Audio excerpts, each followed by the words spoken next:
right. Thank you for the warm introduction, and thank you guys for having me. I am super excited to be here. We've been planning this for a very long time. If you guys don't know this already, you're very special, all right? Only 4% of high school student athletes go on to play at the collegiate level. Get this slide up. At the collegiate level, okay? Which means you've separated yourself from most of your peers up until this point. The two things that I'm going to talk about a lot today are separating yourself and little things, because little things often lead to separation. All right? And you've already done that. I talk to so many student athletes, and one of the things that I hear repeatedly is they think that they're just not ready. Maybe you haven't had an internship or the relevant work experience. What I'm here to tell you is that your student athlete experience is your internship. And if you can convey that properly to a hiring manager, you can demonstrate that not only is it on par with a traditional internship, it may even supersede it. You're acquiring real life transferable skills that will help you in the next phase of your life. And we're going to talk about those skills today. The skills that I've identified that you're acquiring are your work ethic, your time management, your teamwork, communication, motivation, and resiliency. They're the five. I did this graphic probably 4 or 5 years ago when I started doing this, long before AI and ChatGPT and all those things were a thing. All right? If you were to Google or put in ChatGPT, what are the top 10 soft skills that employers are looking for in an entry-level role, you possess them, and you possess them in abundance. All right? So I had Maeve here do just that for me. She was the first one here and sat up front, so I had her volunteer. You want to tell me what they are? And I'll repeat them for the people in the back. Communication, teamwork, adaptability, problem solving, work ethic, time management, emotional intelligence, willingness to learn, professionalism, and critical thinking. All right, now that's what employers are looking for in entry-level roles. How many of them are up there? Almost all of them, right? So you already possess these skills, which are directly transferable. We just need to learn how to communicate that throughout the job search process, throughout the hiring process. So let's just talk about how they're transferable. When I talk to hiring managers, executives, CEOs, the number one pain point that they have with entry-level employees is they're just not ready to work. They call out for no reason. They don't show up when they're supposed to. That's not, you wouldn't be here if you didn't have a tremendous work ethic. That's why you've separated yourself, because you do all of the things that are required to have success. So when I see a resume and I see student athlete on there, I know I'm getting someone who right away is going to show up ready to work. The next thing that you're going to bring to the table is your time management. You're here on a Saturday. Like, you couldn't achieve 4 years of being a student athlete without mastering time management. And when you're looking at like how you transfer that, right now you have your commitment to your team, to your sport. You have your commitment to your academics, which you have to maintain a certain level of GPA just to remain eligible, and then you have to balance everything else: family, friends, social circle, all of those things, right? When you get into a corporate environment and you're learning a new role, and you have your day-to-day responsibilities, and you have trainings and all these things that are being thrown at you, if you can't compartmentalize that and stay composed, that's a problem. Somebody who's demonstrated already the ability to do that is going to assimilate into that workforce pretty easily and start to achieve success right away. All right? teamwork of all these is probably the one that sounds least like a corporate term, right? But I think it was Harry Truman that said it best. He said, what did he say? Shoot. Sorry, anyone know what Harry Truman said? I just drew a blank.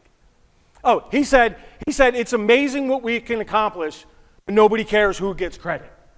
Okay, that's the President of the United States. By the way, fun fact, 10 former presidents were student athletes, okay? But what we're talking about there is where you come from, right? In your environment, there's no such thing as that's not my job, right? Nothing kills team morale or in a corporate environment like a corporate morale worse than somebody who's selfish, right? Who's not going to do the little things that are required to maybe help a teammate out, pick somebody up, right? I'll give you an example. When I was in a corporate role, on a daily basis, I would reconcile up to $20 million worth of receivables. And we had a spreadsheet that was usually about 25 pages between 5 employees that had to review it to allocate, make sure everything was allocated the way it was supposed to be, right? And depending on your pages, some may be more detailed, some may have had cases that were more complicated to review, and you might have done 5 pages before she got done 2, right? So do you just sit back and say, I'm done, I did my part? No, you help her out so that we can collectively achieve the goal, right? If we're not working together to achieve the goal doesn't get achieved.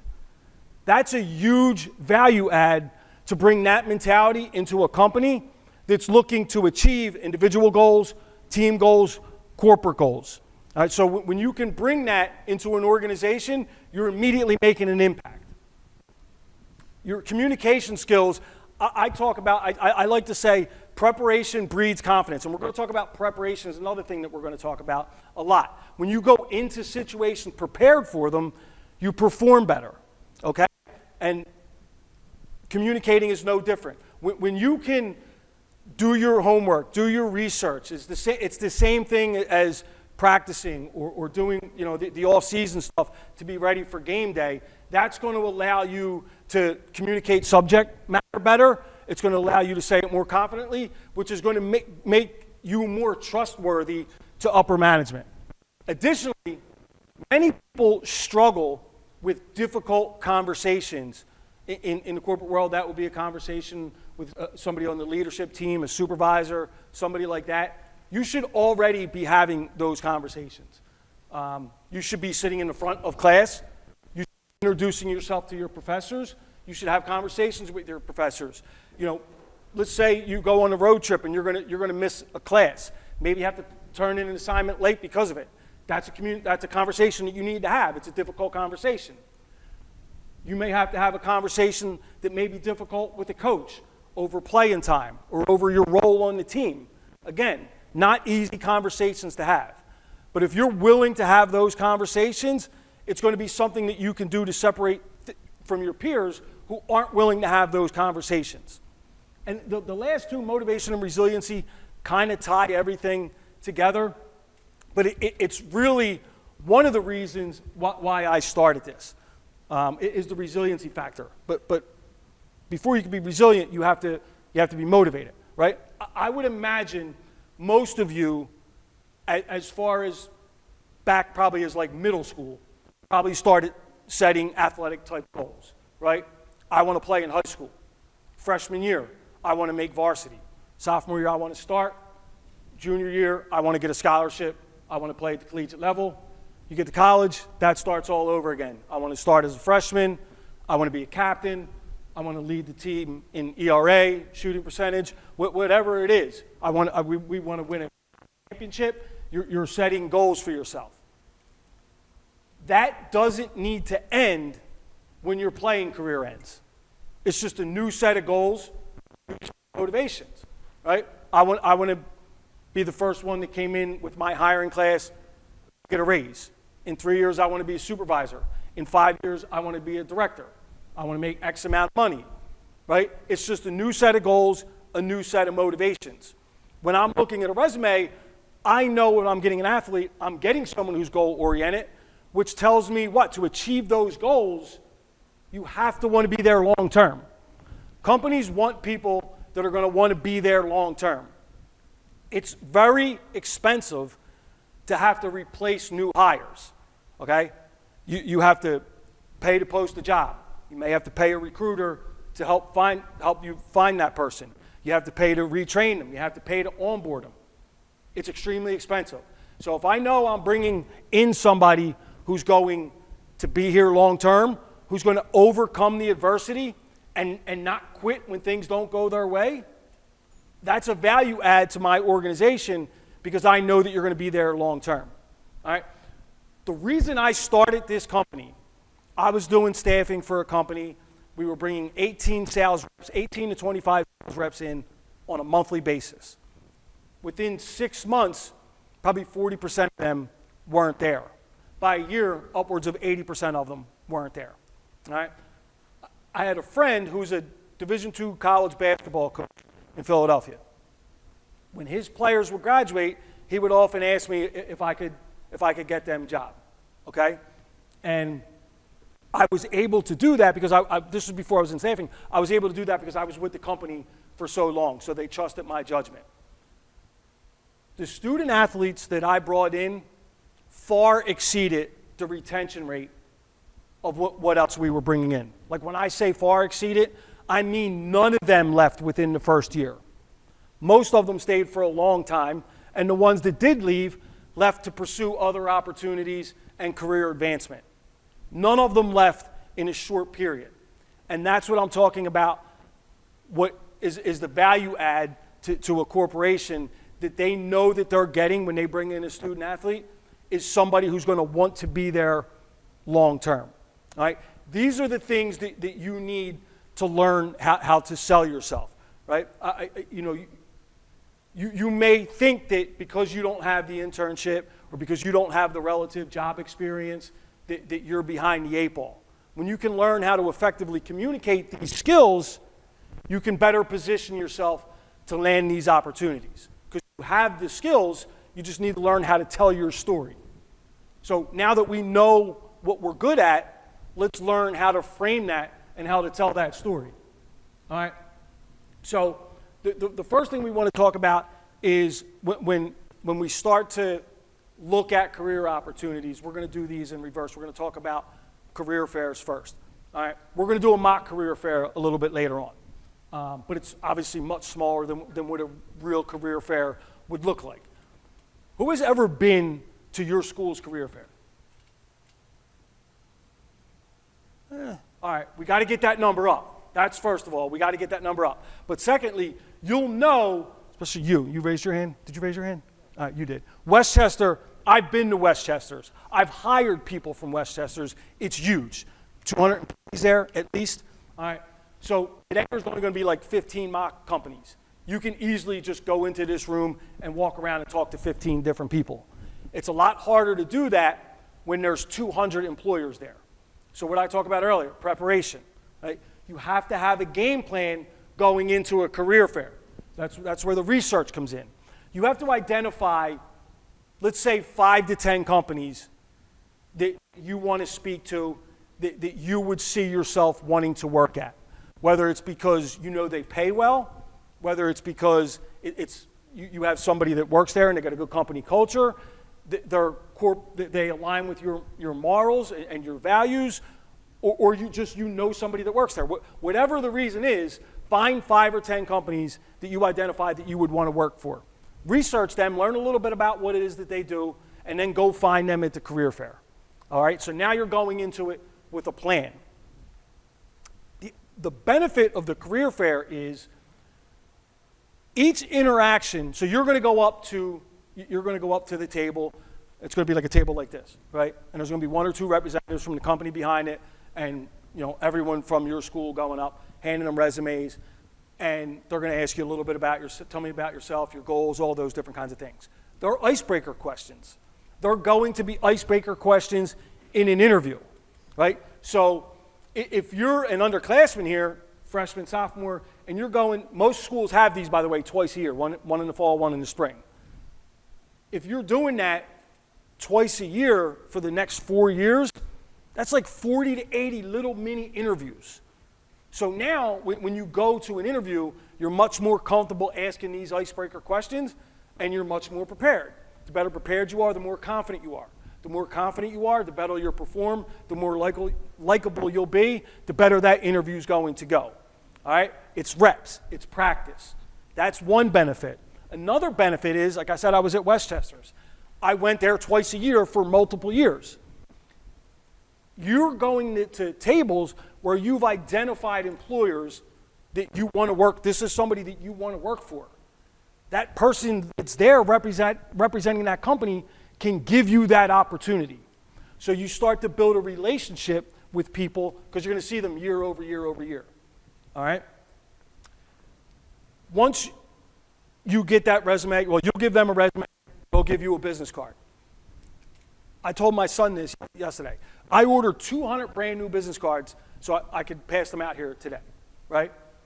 When I go to a career fair, I usually get a resume and hand out a business card. That's how it works. So I assume everyone in here has a resume. If you don't, you should, and you will have one by the next career fair. So you're going to hand that off. Does anyone in here have a business card? Not one. So had one of you raise your hands, you're separating yourself from everybody in this room. And this is the best of the best. So if you're separating yourself from everyone in here, you're pretty sure separating yourself from the other 99%. Like you're now in the like top 1%. If I were at a career fair and someone handed me a business card with their resume, I'm going to remember that. That's going to leave a really strong impression on me. All right? Cost me like $30. So for a $30 investment in yourself, you can create real life opportunities. All right? So that's a really good way where you could separate yourself from almost everybody. Get a couple business cards made up, have them on you. Maybe you talk to somebody at a career fair, but then you can have them outside of that too. It's a really, really easy way to separate yourself. All right. I talked about bringing them elsewhere. So we're going to talk about networking in a minute, but let's first talk about what we need to do to land interviews, okay? We talked about separating yourself. Here's an easy way to separate yourself. Has anybody start applying for jobs or internships yet? Okay. I'm going to pick on you because you're right in the front. You went to Westchester. What are you using to, like what platform are you using to apply for jobs? LinkedIn, but also just actual companies' websites. Okay. Themselves. All right. We're going to stick with LinkedIn for a second, okay? First of all, real quick, who here is on LinkedIn? All right. I'm going to let you guys get your phones out for a second. That's my QR code to connect with me on LinkedIn. All right. We're going to talk about why that's important in a second. But you should be on LinkedIn. You should be connecting with people. I'll give you guys a second to do that. All right. When you apply for, Tommy, when you apply, sorry, I wasn't yelling, I was calling on you. When you apply for a job on LinkedIn, you should have noticed, if you applied for multiple, maybe about half the time it tells you who posted that job, right? Has anyone else used LinkedIn, found that you're applying for? Did anyone email that person or message them after they applied for the job? You did? All right, put your hand up. Did anyone else do that? 2. So 2 people in this whole room did it. That's about on par. So if I get 100 applicants for a job, maybe 3 to 5 people are going to do that. All right? That's a separator. It's a little thing. Little things, right? I'm sure your coaches probably talk about attention to detail, little things, but they're big separators. If I have 100 applications to go through, am I going to look at these 2 first that messaged me, or am I just going to go in the order that I received them? I'm probably going to look at the 2 that messaged me first, right? Just a quick little message. Hey, James, I just applied for your operations position. I read the job description. I think it aligns with my skill set and my career goals. I'd love the opportunity to discuss this position with you further. Short and brief, shows you read the job description, gets their attention, it's going to separate you. All right? That's an easy thing to do. If the 50% of the time when it's not who posted the job, you can still do some things to separate yourself.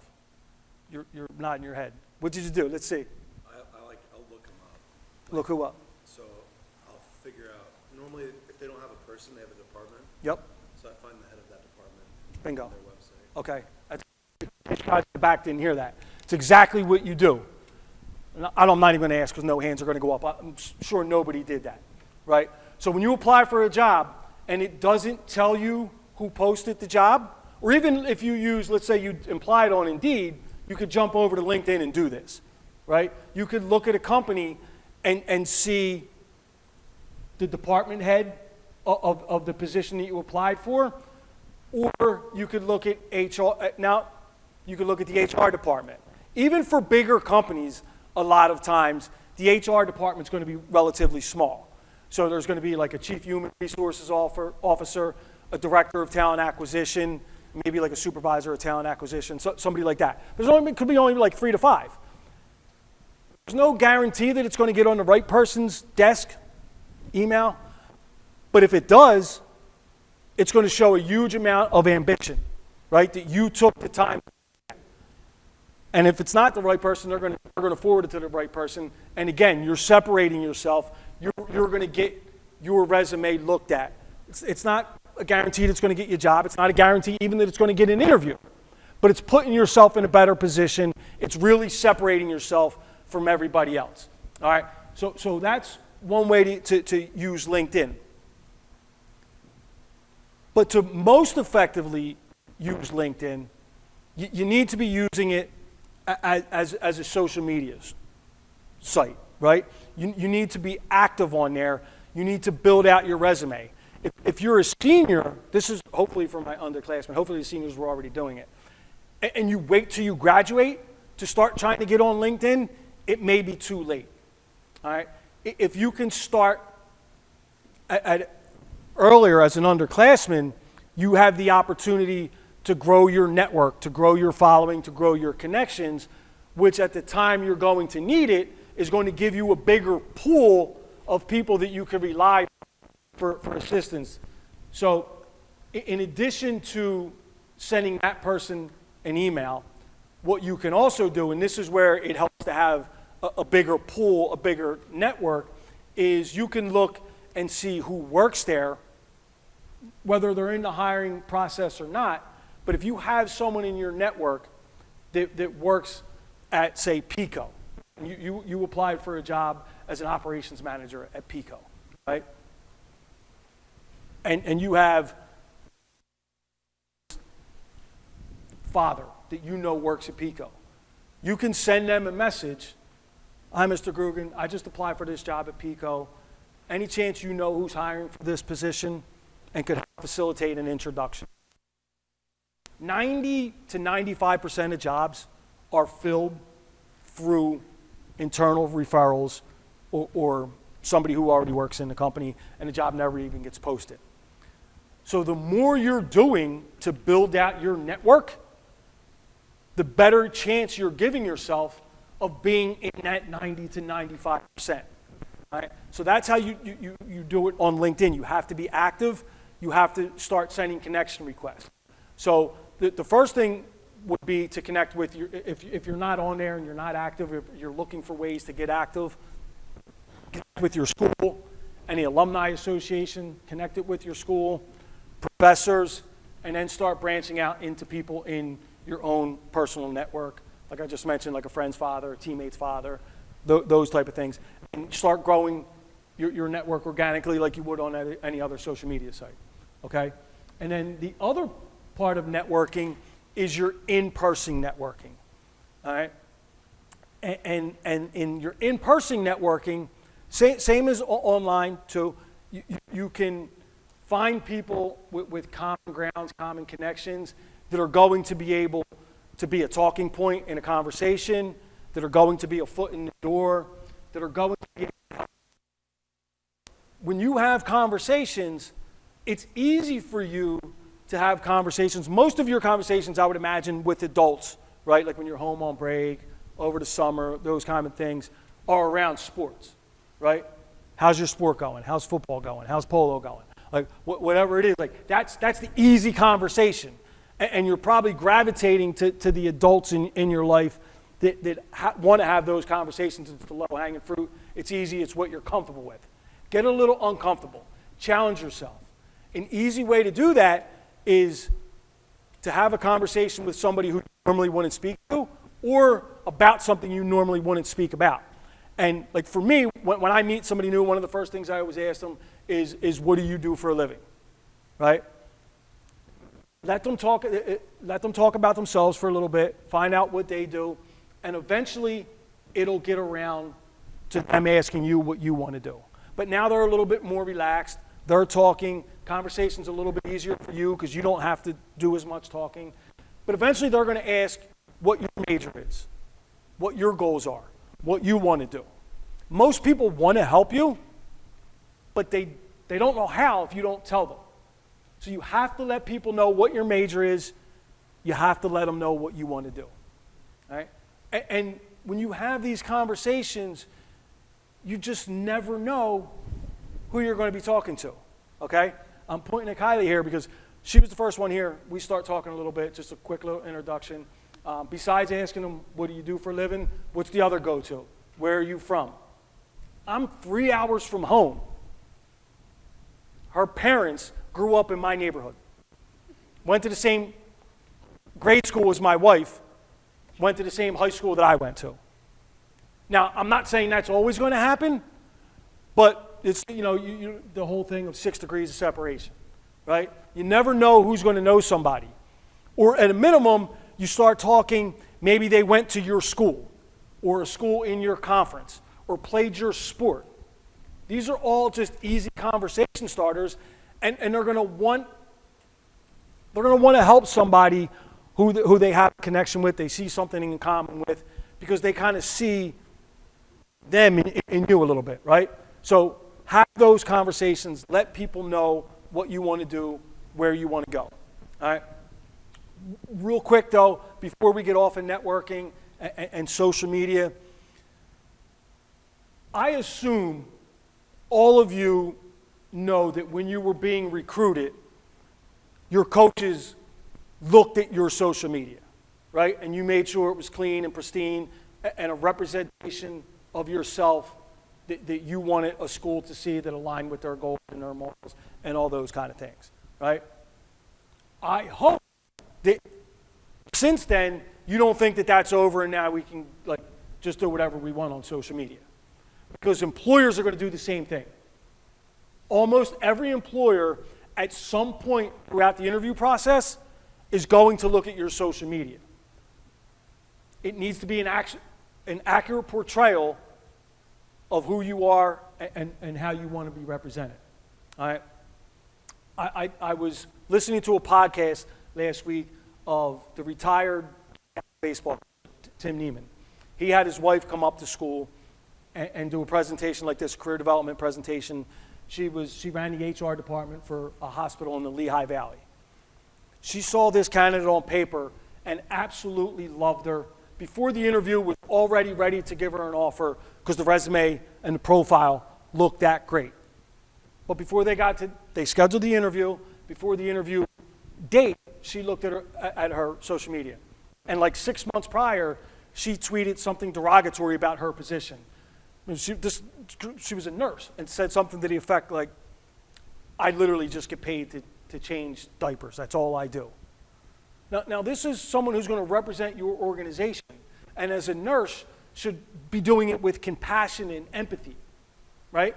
And they're online complaining about it and minimizing what they do. So because of one tweet 6 months ago, she went from being a prime candidate, somebody couldn't wait to interview, to her picking up the phone and canceling the interview because of something she tweeted 6 months ago. Okay? You all work way too hard to lose an opportunity to something foolish. All right, so that's just a little social media warning I said earlier, preparation breeds confidence, right? So we're going to go over resumes later on, but I want to kind of tell you now what it should look like, what I prefer your resume to look like. So the first thing is I like a resume in a paragraph style. Do you know what I mean by a paragraph style? Right? Not like blocks and columns. All right? There's a couple reasons why I like that. Some of it's just personal preference, but more than that is when you have it in like a column style, you're applying to a job online now, is going to get uploaded into what's called a CRM. All right? When I upload certain resumes into my CRM, if it's not in a paragraph style, not always, but at times, all the data won't pull through. Primarily your name, phone number, and email address, which is the whole point of the resume. When you're applying for the job, they have to be able to contact you, right? So when you put it in a paragraph format, you're ensuring that that information is going to get to where it needs to be. So that's the number one reason why I like that. The second is your resume is going to get scanned for, I would say, on average, 7 to 10 seconds. Recruiters fly through your resume. So when it's in a paragraph format, it's very scannable. I know where everything should be. Don't make me go looking for it. So it's going to be your name up top, then your information. When I say information, by the way, I mean your phone number and your email address. Don't put your city and state, don't put your address. The reason I don't like that on there is, let's say you're applying in your hometown, right? But you go to school, because you're an athlete, you go to school 3 hours away. Well, if I'm looking at that and I'm in your hometown, let's say you're from Baltimore, right? And resume has your Lock Haven address on there. Well, I'm not going to want to follow up with somebody who lives 3 hours away for a position in Baltimore. And trust me, when they're going through 100 resumes and flying through them, they're not going to take the time always to say, let me email them and find out why they're here, why they're there. They may, but they may not. It could be somewhere closer, and it could be, let's say, an hour and 15 minutes away, right? And you may really want this job. So it's nothing for you to get in your car and drive an hour and 15 minutes every day, right? But they may feel that that's too far of a commute, so they won't even follow up with you. Take that decision out of their hands, at least initially. Now, when you get through the interview process and you get a chance to sell yourself a little bit and let them see what you're bringing to the organization, eventually they're going to know where you live and if that's too far of a commute. And yes, the decision's going to be in their hands, but take it out of their hands until they get to see who you are, okay? So here's what your resume is going to look like. Name up top, information, education. It's an entry-level role. The first thing they should see is your education. They want to know where you went to school and what your major was. So that's up top. Education, relevant work history. Athletic achievements, anything like that at the bottom. It should be a page. I talked about earlier, you may not have relative work experience. You may not have internships. If you need to fill a page, you can put your student athlete experience as like a work history, right? And use your bullet points. When you're using your bullet points, whether for student athlete experience or whether for it's a work history, you want to quantify your accomplishments, okay? I spent 30 hours a week on my sport, 15 hours a week in academics. If it were like a marketing role, I increased traffic to the company website by 15%. I grew our followers by 125%. Put numbers on the page. Two things that's going to do for you, okay? One, I told you they're going to scroll through it very quickly. That's going to get them to stop their scroll. So there's no numbers on that page behind me, right? So if you're just scrolling through that, there's no reason to stop. But if there was a dollar sign, a percent sign, some numbers on there, you're going to stop. So it's going to get them to stop their scroll. The other thing it does is you're telling them what you did, what your impact was on the organization. So now it gives you value, okay? So when you're formatting your resume, you best you can, whenever you can, as often as you can, you want to quantify your accomplishments. The other thing is your resume is a template. You should read the job description. That's why I emphasized that when I was saying that in that message. Read the job description, and they're going to tell you what skills they're looking for, what you're going to be doing in that role. In your prior experiences, you may have done certain things that are more transferable to one role than the other. So your bullet points can be interchangeable. Can't make it up, but you can interchange it. It should be more of a template than one resume you're firing off to every company that you're hiring for. All right? Now that we use the resume to get us in the door, let's talk about what we do ahead of the interview, okay? Much like ahead of the career fair and you research the companies that were going to be there, you're going to do the same thing ahead of an interview. You have to research the companies that you're interviewing with. You have to know what they do. It's going to be one of the first questions they ask you is, tell me a little bit about what you know about what we do. And if you can't answer, it derails the interview and will end the interview. From then on, they know you're not taking the process serious, and they're going to probably disqualify you as a candidate because you couldn't answer the most basic question, right? Do a little bit of research. Look on their social media. Look on their website. If it's a bigger company, maybe they were in the news. That's something that you could talk about in the interview. But you have to know what the company does. Better yet, you can even or research the interviewer too. Find out a little bit about them, a little bit about their background. Maybe you can come up with a common talking point. All right? So you have to be prepared going into the interview. And then you have to have questions ready for them as well. Nothing derails an interview quicker than not knowing what they do, other than not having questions for them. Almost at the end of every interview, they're going to ask, do you have any questions for us? And if you just say, no, I'm good. You covered everything. I don't have anything. Again, interviews derailed. Shows that you didn't do any preparation, you're not prepared, you're not taking the process serious. Here's 2 questions that I like to ask. All right? The first one is ask them what they like about working there or what they find most rewarding about their job. Okay? A couple things that's a good reason. One, it gets them talking about themselves, like I said earlier in that conversation. Right? Gets them talking about themselves. People like to talk about themselves. So it's going to make them more relaxed. It's going to make you, the interview, more conversational than confrontational. It's going to make you a more memorable candidate. That's the first thing it does. The second thing it does is this is where it gives you a chance to kind of interview them as much as they're interviewing you. You just looked at their website, right? You just looked at their social media. If you're asking them what they like about there or what they find rewarding about working there, you might be able to tell if they're just giving you some line that they're reading off the company website on what they're supposed to say. But if they're, and that would be a red flag. Like, why would I want to work for a company that the person interviewing me doesn't even want to work there, right?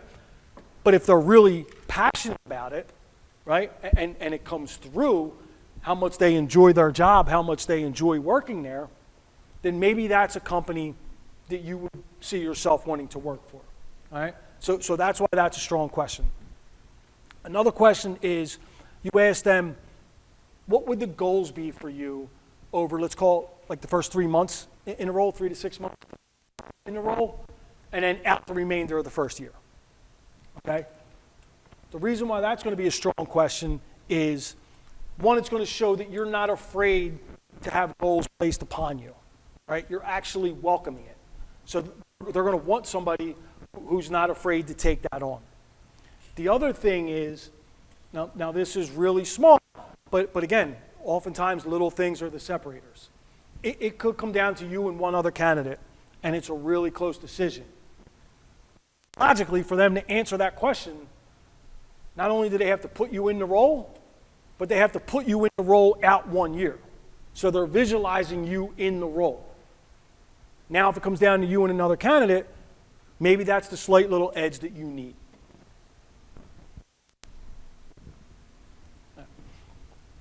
I can't predict every question that they're going to ask you in an interview, but I can give you a few, right? First one, tell me a little bit about yourself. This can go really bad really quickly. And the reason it does is because oftentimes candidates try to cover too much. They try and tell you their whole life story in 3 minutes. And what that ends up doing is turning into rambling, not really keeping their attention, and the interview's off to a bad start. So a way to avoid rambling is turn it back on them. Ask them, what do you want to know about me? Do you want to know about my professional goals? Do you want to know about my academic history? Or do you want to know about my athletic accomplishments? Something like that. Give them 3 choices. Now they're going to have to answer it. One, again, now the interview's conversational, right? So it's a more relaxed, more memorable interview. But 2, now that you get to answer that specifically to what they want to know. So you don't have to guess, you don't have to ramble. They're going to give you what they want to know, and now it's easier for you to answer, okay? And that's something that you can practice. Again, like I talked about reps, you could practice that in conversations. You could practice that throughout career fairs, all right? They're going to want to know what's on your resume. So like I said earlier, you can use a template, but you can't just make stuff up. They're going to ask you oftentimes, tell me your strengths and your weaknesses. For the strengths, they don't really want to know what your strengths are. They have a pretty good idea. They have your resume. They probably looked at your social media. You probably had a phone screen. This is at least the second interview. They have a pretty good idea of what your strengths are. What they want to see is how you articulate it, how confident you are, right? That's what they want to see there. For the weaknesses, it's not an I got you question. It's not a chance for you to kind of show them what you're not strong at. What they want to know is, are you self-aware? Are you cognizant? And what steps you've taken to correct a potential weakness. So the example that I give, prior to starting my own business, I didn't have the strongest time management skills, okay? So now, my day starts the night before. The last thing I do is I just very quickly look at my schedule for the next day, so I have an idea of what's on store when I wake up. And then when I get to the desk, the next day, the first thing is, it's on my calendar, but I get a notebook and pen to paper. I write it out. So now I know what I have to do. Okay? And for the gaps in the day where I may not have something on my calendar, I give myself something to do. Okay? So now that's what they want to hear. They want to know how you took a potential weakness or a probable weakness and turned it into a strength. Okay?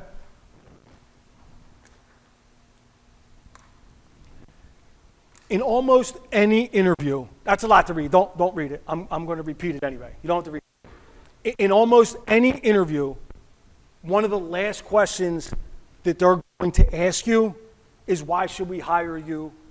What separates you from other candidates? Something along those lines they're going to ask.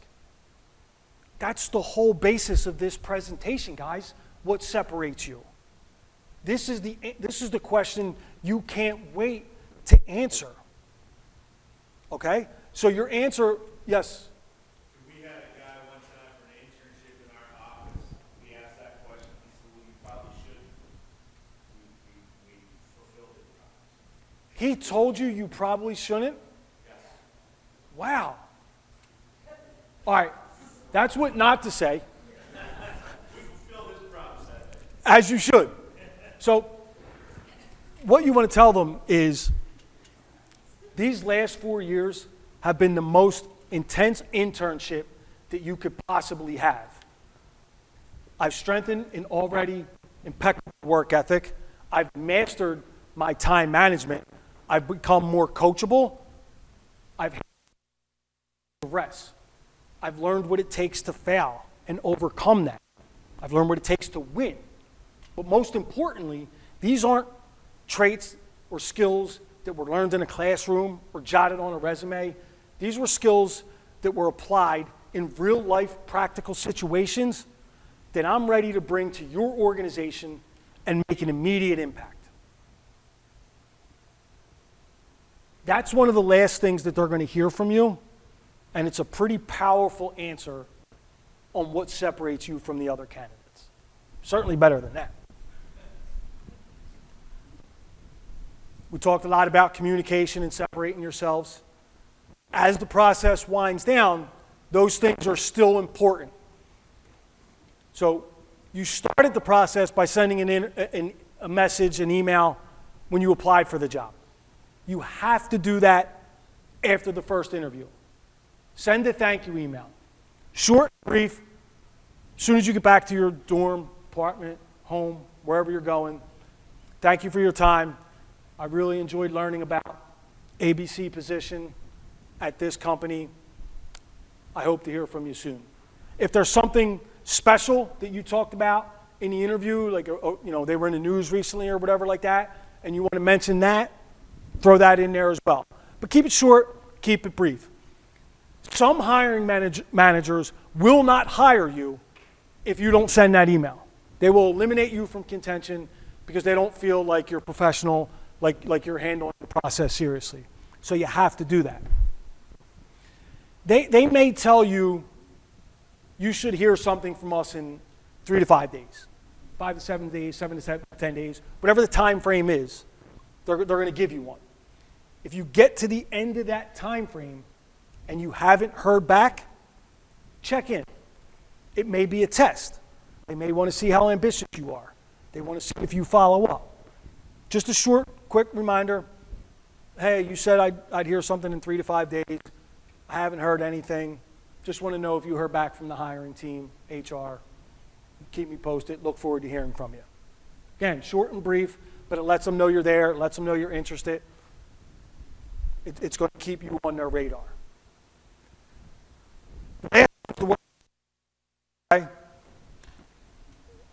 We want to win every game. We want to bat 1,000, all of those things. It's just not realistic, right? We're not going to be perfect. We're not going to bat 1,000. We're probably not going to get an offer on every interview that we go on. They're just not all going to end up in offers. How you handle rejection can create future opportunities for you. It can have your name spoken in rooms that you don't even know you're in. Right? I've seen examples of this.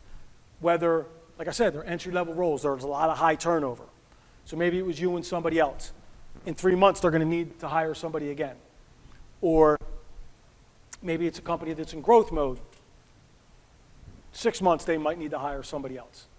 Or maybe the person who posted the job has a colleague with a different company now hiring for that same role, and they want to know if they have anybody else who was a strong contender that just didn't work out for whatever reason, right? So you have to send an email even if things don't go your way. Hey, James, thank you for your time.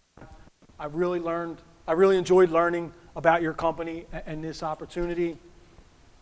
Perhaps our paths will cross again at a time down the line that's a little bit more mutually beneficial. Something like that is going to leave a really strong impression. It's going to show a tremendous amount of professionalism and maturity for somebody at your stage of your career. I've said it in the beginning. Your student-athlete experience has given you all the skills and all the tools that you'll ever need to get your career started. A lot of people are afraid to take those skills and use them. Don't be afraid. Go be great. Thank you.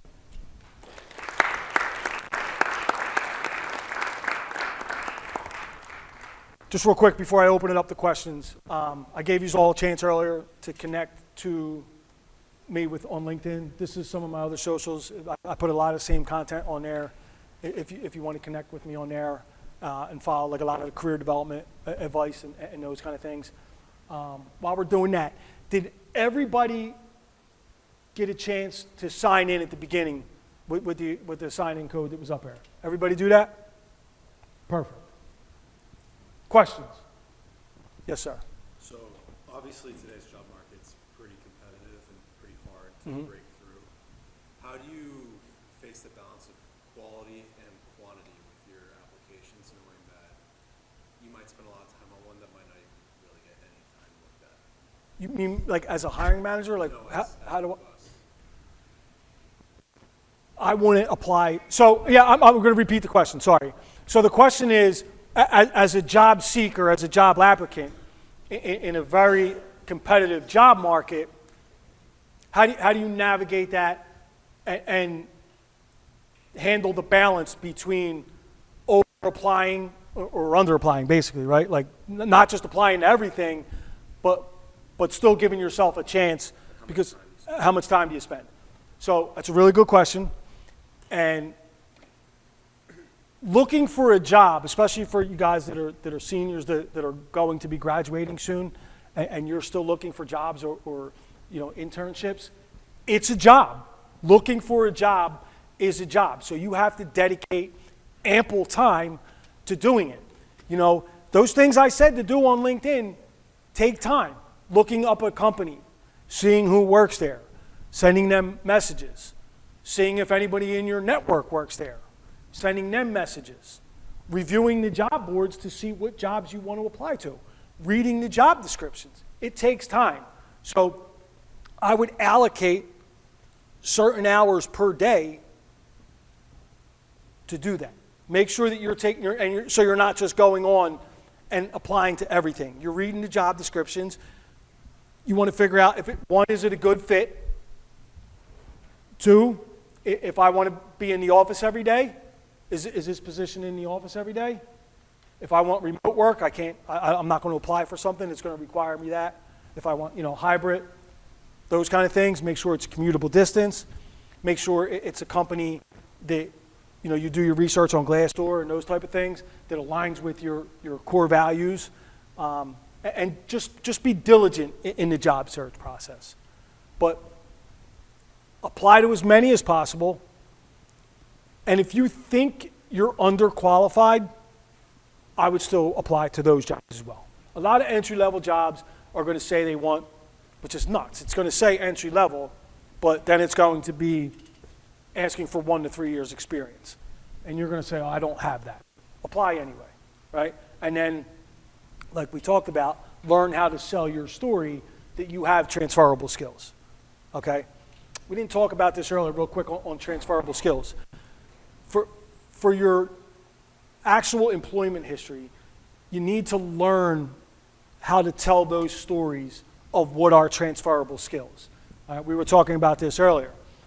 If you had a summer job, and that summer job brought you back year over year, and each year you maybe got a promotion, you went from a cashier to a floor manager or something like that, that shows consistency, that shows dependability, that shows reliability, right? That's a transferable skill that you're going to be able to tell that story.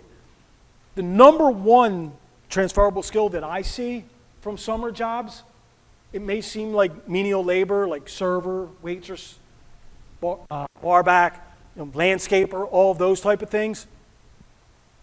One, they're hard work. So if you're doing those things, you're a hard worker. If you're doing them in the summer, you're a dedicated employee, you're responsible, because you're getting up early in the morning to do these things when all your peers are out, partying or sleeping in. If it's a waiter, waitress, then you're doing them at night when they're out, doing their things. So you have to try and figure out what your transferable skills are from jobs that may not necessarily, to you, feel like they're super transferable. And with all of this stuff, if anybody has any questions on any of this, you don't feel comfortable raising your hand now or anything like that, you can always feel free to reach out to me, to email me, to message me on LinkedIn. I love my job, guys. I really, really do. This is why I get up every day. Don't think it's a bother. Don't think it's a burden. I routinely have hour-long calls with recent graduates in complete panic mode because they don't know what to do. And I kind of give them all these things that we're talking about in like a one-on-one phone call. Don't hesitate ever to reach out. And two things that he said that triggered something for me. So he gave you real-life examples of in-person networking that I talked about, right? I'm going to give you just a quick example of online networking, the importance of being on LinkedIn and those kind of things. So first, just real quick, like people will ask me, I'm not really active on LinkedIn. I don't have any ideas. Like, tell me what to post. This is a great one. I had the chance to come to this conference all weekend. It was a tremendous opportunity.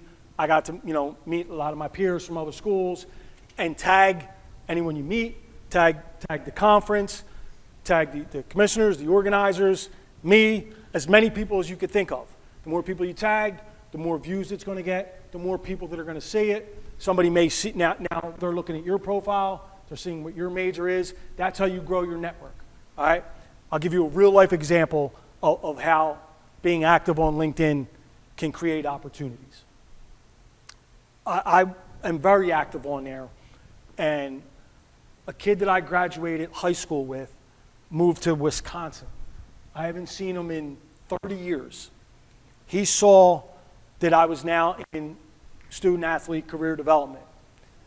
He's an administrator in a JUCO out in Madison, Wisconsin, loved what I was doing, and brought me out there last month for the second time to speak to his student athletes. All right? And that was all simply because he saw what I was doing online. So that's the importance to his point of not only in-person networking, but trying to network on social media as well. And then he threw out the word stole. He was going to the conference to steal other things from other athletic directors. I meant to say this when I was talking about your resumes. Things too, right?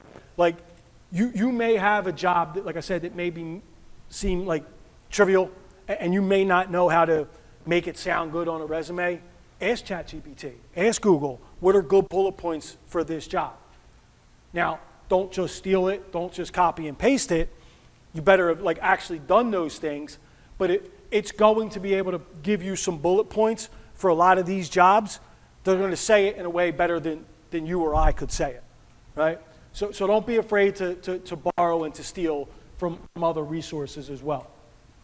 Yes? So the role of reservation, student athletes are qualified and really certificates. Absolutely. Yes. So the question was, if anyone didn't hear it, should student athletes put community service and those type of things on your resume? Yes. You should have a section on your resume for community engagement, activities, those type of things. That should absolutely be on there. You want to be more than just your sport. You want to be more than just an employee. You got to show that you're well-rounded. That's an excellent question, and those things should absolutely be on there. Also, we were talking about this. This is a highly successful conference, right? You guys win league championships. You win conference championships. You have individual scoring records. All of those things should be on your resume as well. People want winners. People want champions, captains, want leaders. This SAC group, SAC president, SAC vice president, should absolutely be on there. For me, personally, that stuff, like the actual specifics of it, should be down the bottom.